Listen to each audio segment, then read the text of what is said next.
Okay,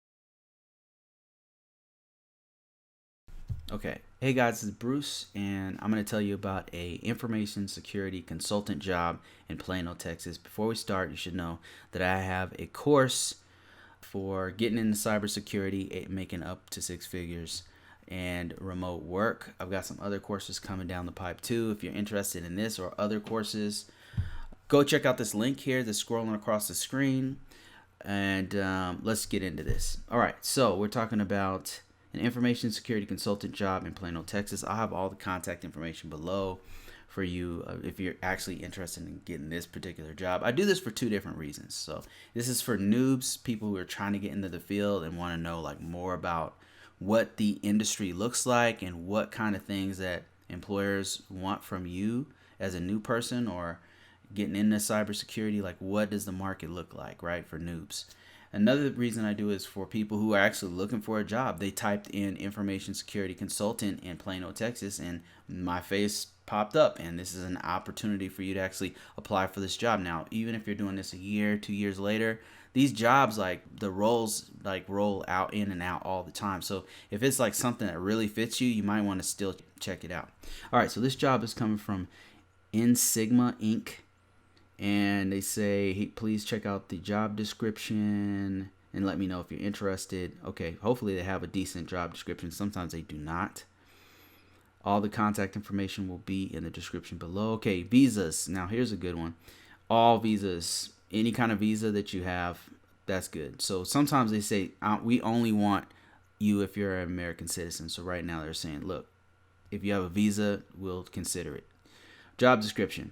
They want you to have 5 years minimum experience in a security analyst, security architecture, or equivalent, like something that's comparable to one of those two things. And if you don't think you're comparable, if you think that maybe you're fall shy of that, or you don't even know what it is, then more than likely this isn't for you. Experience as an information security consultant, architecture in banking and financial services. Now that's interesting because different industries kind of look for different things. Like if you're going into the hospital industry, sometimes they'll specifically want you to have worked in a hospital. And the reason why is because they have certain things that certain criteria that they have to meet from a security perspective. Meaning, like, I'll give you a specific example. HIPAA is a standard where it's an extra scrutiny for medical records. And you as a security person working in a hospital or a clinic or anywhere where you're dealing with patients or records and you have a database that's actually storing records, then you have to know a little bit about HIPAA. So sometimes hospitals will look for somebody who has that kind of hospital security experience.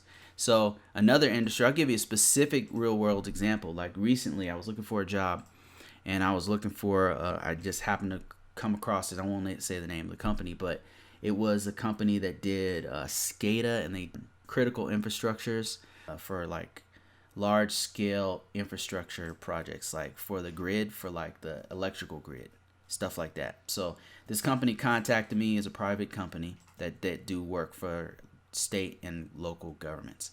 And so they contacted me and they said, I fit all the criteria. I knew risk management framework. I knew how to talk to customers. I knew they liked they contacted me and got me an interview with me. But then they asked me, have you ever worked on this kind of equipment before? Have you ever worked with critical infrastructure systems before? And I said, no, because it's all been federal type systems.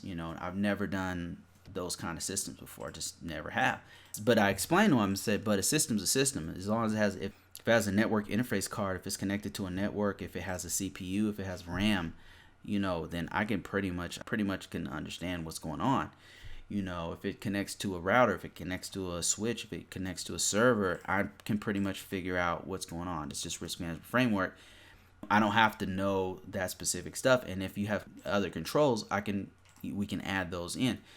But he was like not interested. Like I could tell like the interview was over after that. We kept talking a bit and we were, very polite and everything, but I could tell like that's going to be a factor. And he even told me, he was very upfront. He said, "Well, we're really looking for somebody who has done critical infrastructures before."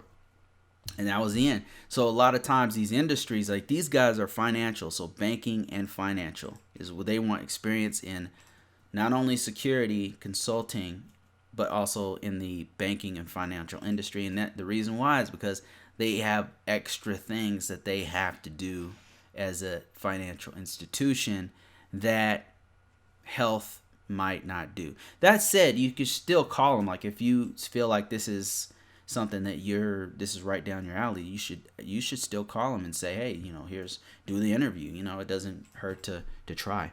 All right, so this looks like a very bad job description. Really awful. It's got 3 paragraphs, 3 sentences in it. This is really not good. Last sentence: a solid technical background with experience in system delivering, including SDLC, a system development lifecycle, and security tools and technologies, Agile framework. Wow, this is really bad. I really don't know what they want from this description. So I noticed like some of the banking industry, they don't tell what they have. They're very security conscious in that they don't give away too much stuff. So you got to call them and figure out what's going on.